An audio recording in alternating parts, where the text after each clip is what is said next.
Hey everybody. Hope you're all doing okay.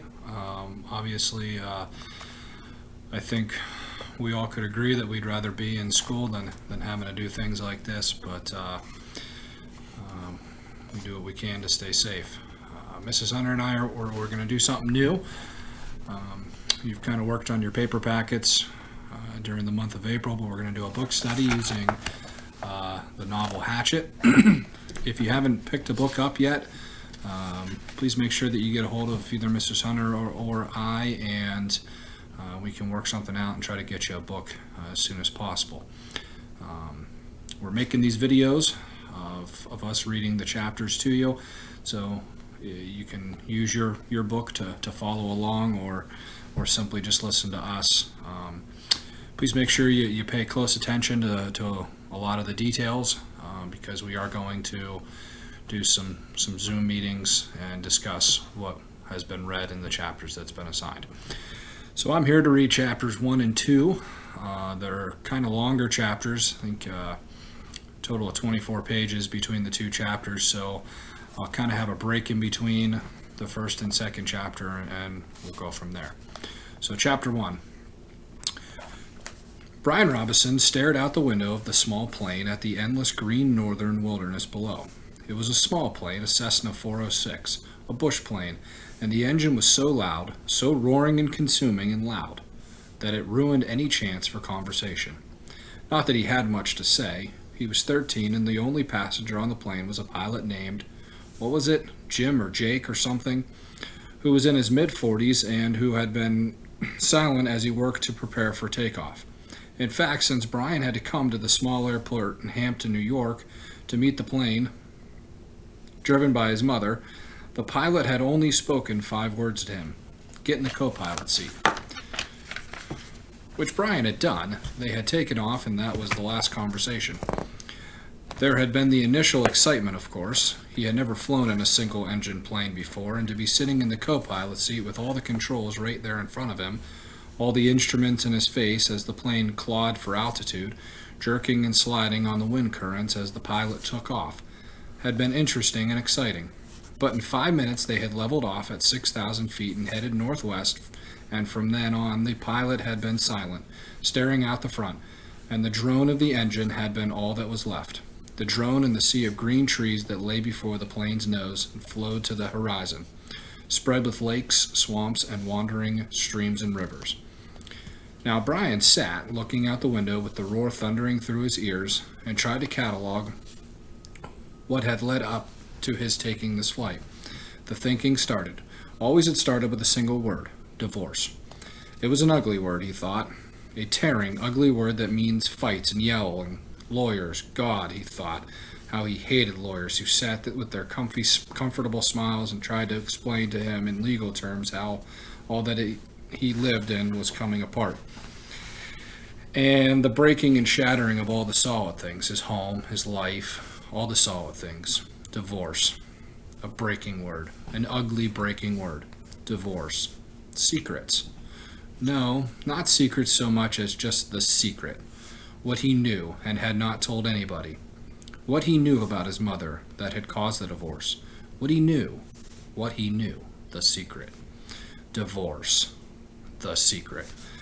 Brian felt his eyes beginning to burn and knew there would be tears. He had cried for a long time, but that was gone now. He didn't cry now. Instead, his eyes burned and tears came, the seeping tears that burned, but he didn't cry. He wiped his eyes with a finger and looked at the pilot out of the corner of his eye to make sure he hadn't noticed the burning and tears. The pilot sat large, his hands lightly on the wheel, feet on the rudder pedals. He seemed more a machine than a man, an extension of the plane. On the dashboard in front of him, Brian saw the dials, switches, meters, knobs, levers, cranks, lights, handles that were wiggling and flickering, all indicating nothing that he understood, and the pilot seemed that way. Part of the plane, not human. When he saw Brian look at him, the pilot seemed to open up a bit, and he smiled. Ever fly in a co-pilot's seat before? He leaned over and lifted the headset off his right ear and put it on his temple, yelling to overcome the sound of the engine. Brian shook his head. He had never been in any kind of plane, Never seen the cockpit of a plane except in films or television. It was loud and confusing. First time. It's not as complicated as it looks. Good plane like this almost flies itself. The pilot shrugged. Makes my job easy. He took Brian's left arm. Here, put your hand on the controls, your feet on the rudder pedals, and I'll show you what I mean. Brian shook his head. I'd better not. Sure, try it. Brian reached out and took the wheel in a grip so tight his knuckles were white. He pushed his feet down on the pedals. The plane slewed suddenly to the right. Not so hard. Take her light. Take her light. Brian eased off, relaxed his grip. The burning in his eyes was forgotten momentarily as the vibration of the plane came through the wheel and the pedals. It seemed almost alive. See? The pilot let go of his wheel, raised his hand in the air, and took his feet off the pedals to show Brian he was actually flying the plane alone. Simple. Now turn the wheel a little to the right and push on the right rudder pedal a small amount. Brian turned the wheel slightly and the plane immediately banked to the right. And when he pressed to the right rudder pedal, the nose slid across the horizon to the right. He left off on the pressure and straightened the wheel and the plane righted itself. Now you can turn. Bring her back to the left a little. Brian turned the wheel left, pushed on the left pedal, and the plane came back around. It's easy, he smiled. At least this part. The pilot nodded. All of the flying is easy. Just takes learning. Like everything else. Like everything else. He took the controls back, then reached up and rubbed his left shoulder. Aches and pains, must be getting old. Brian let go of the controls and moved his feet away from the pedals as the pilot put his hands on the wheel. Thank you. But the pilot had put his headset back on and the gratitude was lost in the engine noise and things went back to Brian looking out the window at the ocean of trees and lakes. The burning eyes did not come back, but memories did. Came flooding in. The words. Always the words. Divorce. The secret. Flights. Split. The big split. Brian's father did not understand as Brian did. Knew only that Brian's mother wanted to break the marriage apart. The split had come and then the divorce, all so fast. And the court had left him with his mother except for the summers and what the judge called visitation rights. So formal. Brian hated judges as he hated lawyers. Judges that leaned over the bench and asked Brian if he understood where he was to live and why. Judges with the caring look that meant nothing as lawyers with legal phrases that meant nothing. In the summer, Brian would live with his father. In the school year with his mother. That's what the judge said after looking at papers on his desk and listening to the lawyers talk. Talk. Words. Now the plane lurched slightly to the right and Brian looked at the pilot. He was rubbing his shoulder again and there was a sudden smell of body gas in the plane. Brian turned back to avoid embarrassing the pilot, who was obviously in some discomfort. Must have stomach troubles. So this first summer, when he was allowed to have visitation rights with his father, with the divorce only 1 month old, Brian was heading north. His father was a mechanical engineer who had designed or invented a new drill bit for oil drilling, a self-cleaning, self-sharpening bit. He was working in the oil fields of Canada, up on the tree line where the tundra started and the forests ended. Brian was riding up from New York with some drilling equipment. It had lashed down in the rear of the plane next to the fabric bag the pilot had called a survival pack, which had emergency supplies in case they had to make an emergency landing. That had to be specially made in the city, riding in a bush plane with the pilot named Jim or Jake or something, who had turned out to be an all-right guy, letting him fly and all, except for the smell. Now there was a constant odor, and Brian took another look at the pilot, found him rubbing the shoulder and down the right arm, or down the arm now, the left arm, letting go more gas and wincing. Probably something he ate, Brian thought. His mother had driven him from the city to meet the plane at Hampton where it came to pick up the drilling equipment. A drive in silence, a long drive in silence, 2.5 hours of sitting in the car, staring out the window. Once, after an hour, when they were out of the city, she turned to him. Look, can't we talk this over? Can't we talk this out? Can't you tell me what's bothering you? And there were the words again. Divorce. Split. The secret. How could he tell her what he knew?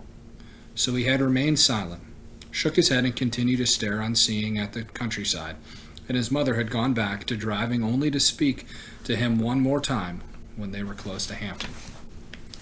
She reached over the back seat and brought a paper sack. "I got something for you for the trip." Brian took the sack and opened the top. Inside there was a hatchet, the kind with a steel handle and rubber hand grip. The head was a stout leather case that had a brass riveted belt loop. "It goes on your belt." His mother spoke now without looking at him. There were some farm trucks on the road now, and she had to weave through them to watch traffic. "The man at the store said you could use it, in the woods with your father." Dad, he thought. Not my father, my dad. "Thanks, it's really nice."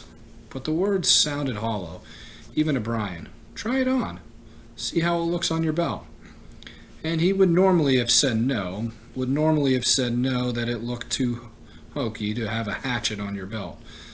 Those were the normal things he would say. But her voice was thin, had a sound like something thin that would break if you touched it, and he felt bad for not speaking to her, knowing what he knew. Even with the anger, the hot, white hate of his anger at her, he still felt bad for not speaking to her. And so to humor her, he loosened his belt and pulled the right side out and put the hatchet on, rethreaded the belt. "Scooch around so I can see." He moved around in the seat, feeling only slightly ridiculous. She nodded, just like a scout. My little scout. And there was the tenderness in her voice that she had when he was small, the tenderness that she had when he was small and sick, with a cold, and she put her hand on his forehead, and the burning came into his eyes again, and he had turned away from her and looked out the window, forgotten the hatchet on his belt, and so arrived at the plane with the hatchet still on his belt. Because it was a bush flight from a small airport, there had been no security, and the plane had been waiting with the engine running when he arrived, and he had grabbed his suitcase and pack bag and run for the plane without stopping to remove the hatchet. So it was still on his belt. At first he had been embarrassed, but the pilot had said nothing about it, and Brian forgot it as they took off and began flying. More smell now. Bad. Brian turned again to glance at the pilot, who had both hands on his stomach and was grimacing in pain, reaching for the left shoulder again as Brian watched. "Don't know, kid." The pilot's words were a hiss, barely audible. "Bad aches here. Bad aches. Thought it was something I ate, but..." He stopped as a fresh spasm of pain hit him. Even Brian could see how bad it was. The pain drove the pilot back into the seat, back and down. "I've never had anything like this." The pilot reached for the switch on his mic cord, his hand coming up with a small arc from his stomach, and he flipped the switch and said, "This is Flight 46. And now a jolt took him like a hammer blow, so forcefully that he seemed to crush back into the seat, and Brian reached for him. Could not understand at first what it was, could not know. And then he knew. Brian knew. The pilot's mouth went rigid. He swore and jerked a short series of slams into the seat, holding his shoulder now, swore and hissed. "Chest! Oh, God, my chest is coming apart." Brian knew now. The pilot was having a heart attack. Brian had been in the shopping mall with his mother when a man in front of Paisley's store had suffered a heart attack. He had gone down and screamed about his chest. An old man, much older than the pilot. Brian knew. The pilot was having a heart attack, and even as the knowledge came to Brian, he saw the pilot slam into the seat one more time. One more awful time he slammed back into the seat, and his right leg jerked, pulling the plane to the side. A sudden twist, and his head fell forward, and spit came. Spit came from the corners of his mouth, and his legs contracted up into the seat, and his eyes rolled back in his head until they were only white for his eyes. The smell became worse, filled the cockpit, and all of it was so fast, so incredibly fast that Brian's mind could not take it in at first, could only see it in stages. The pilot had been talking just a moment ago, complaining of the pain. He had been talking. Then the jolts had come. The jolts that took the pilot back had come, and now Brian sat there. It was a strange feeling of silence and thundering roar of the engine. Strange feeling of silence and being alone. Brian was stopped. He was stopped. Inside he was stopped. He could not think past what he saw, what he felt. All was stopped. The The very core of him, the very center of Brian Robinson, was stopped and stricken with white, a flash of horror, a terror so intense that his breathing, his thinking, and nearly his heart had stopped. Stopped. Seconds passed, seconds that became all of his life, and he began to know what he was seeing, began to understand what he saw, and that was worse, so much worse than he wanted to make his mind freeze again. He was sitting in a bush plane roaring 7,000 feet above the northern wilderness with a pilot who had suffered a massive heart attack and who was either dead or in something close to a coma. He was alone. In the roaring plane with no pilot, he was alone. Alone. So that completes chapter 1. If you want to pause the video or take a short break, this would be a good time to do so. I'm going to start chapter 2 here in a second.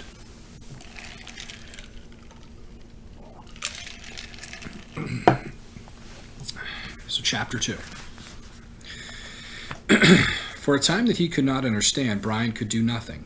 Even after his mind began working and he could see what had happened, he could do nothing. It was as if his hands and arms were lead. Then he looked for ways for it not to have happened. Be asleep. His mind screamed at the pilot. Just be asleep, and your eyes will open now, and your hands will take the controls, and your feet will move to the pedals. But it did not happen. The pilot did not move, except that his head rolled on a neck impossibly loose as the plane hit a small bit of turbulence. The plane! Somehow the plane was still flying.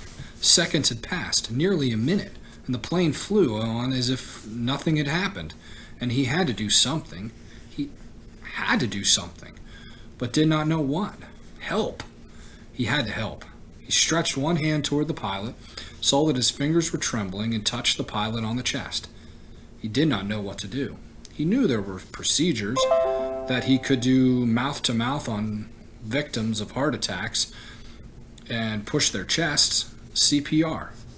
But he did not know how to do it, and in any case could not do it with the pilot, who was sitting up in the seat and still strapped with his seatbelt. So he touched the pilot with the tips of his fingers, touched him on the chest, and could feel nothing. No heartbeat, no rise and fall of breathing, which meant that the pilot was almost certainly dead. Please, Brian said, but did not know what or who to ask. Please. The plane lurched again, hit more turbulence, and Brian felt the nose drop. It did not dive, but the nose went down slightly, and the down angle increased the speed. And he knew that at this angle, this slight angle down, he would ultimately fly into the trees. He could see them ahead on the horizon, where before he could see only sky.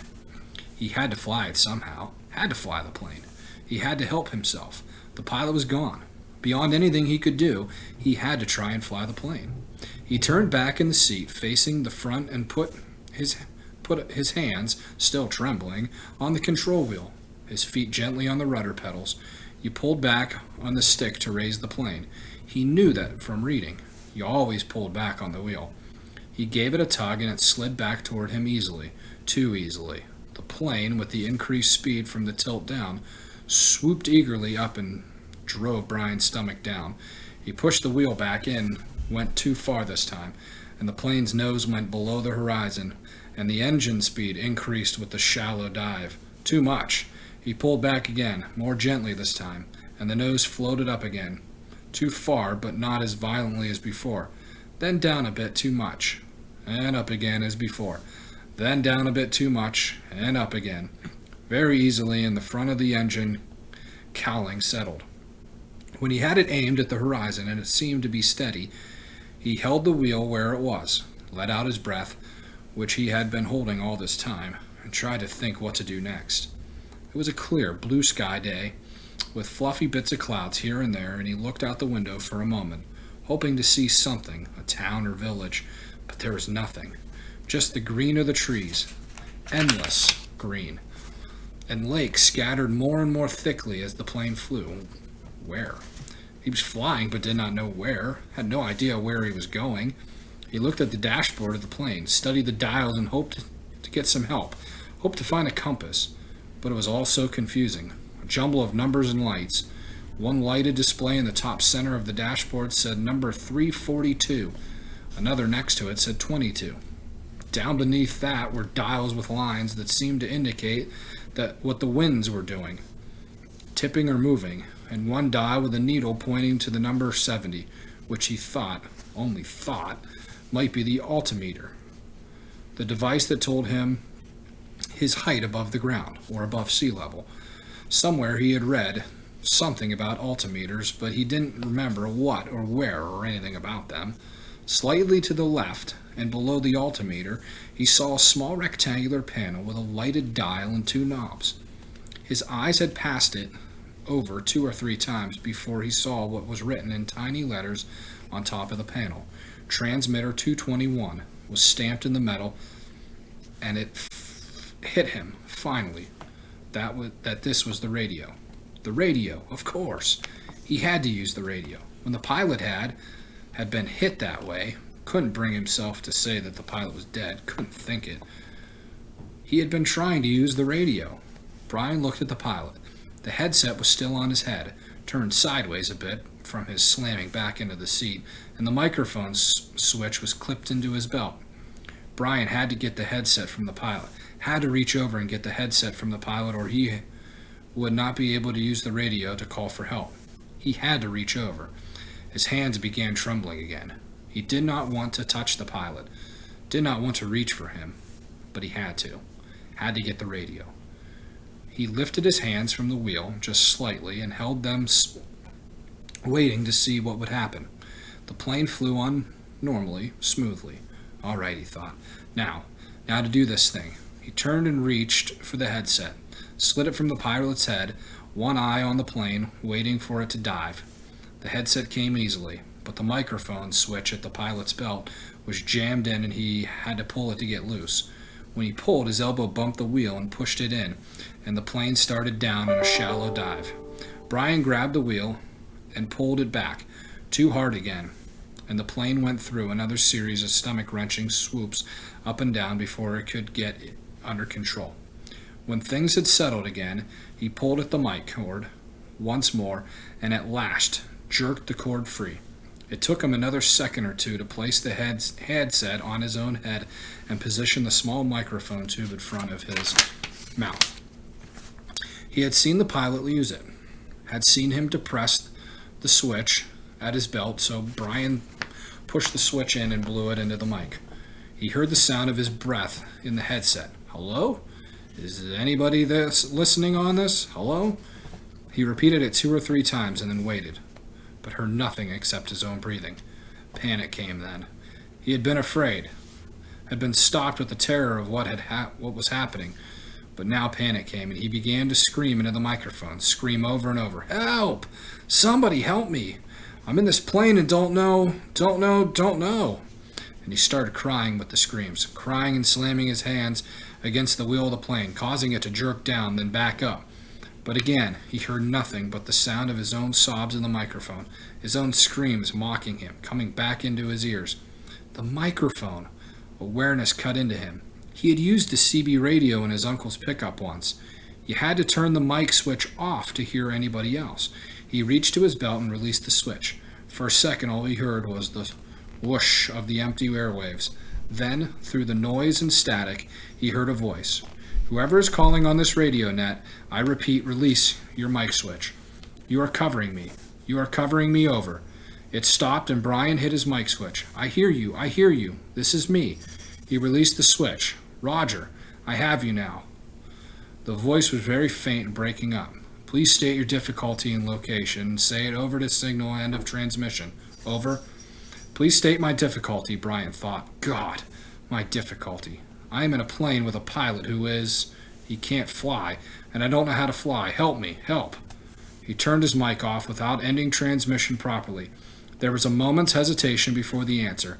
"Your signal is breaking up, and I lost most of it. Understand? Pilot, you can't fly, correct? Over." Brian could barely hear him now. Heard mostly noise and static. "That's right, I can't fly. The plane is flying now, and I don't know how much longer. Over." "Lost signal. Your location, please. Flight number, location. Where?" "I don't know my flight number or location. I don't know anything. I told you that. Over." He waited now. Waited, but there was nothing. Once for a second he thought he heard a break in the noise, some part of a word, but it could have been static. 2, 3 minutes, 10 minutes, the plane roared and Brian listened but heard no one.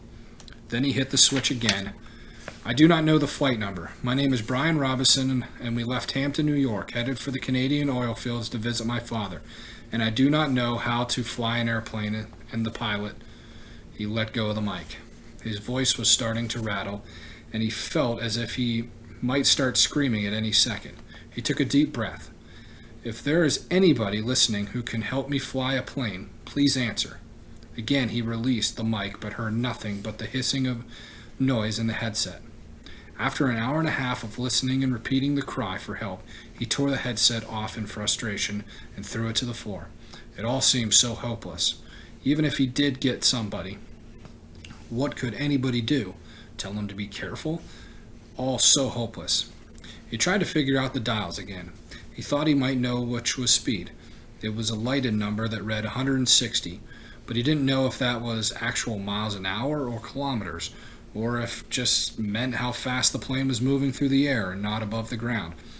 He knew airspeed was different from ground speed, but not by how much. Parts of books he'd read about flying came to him.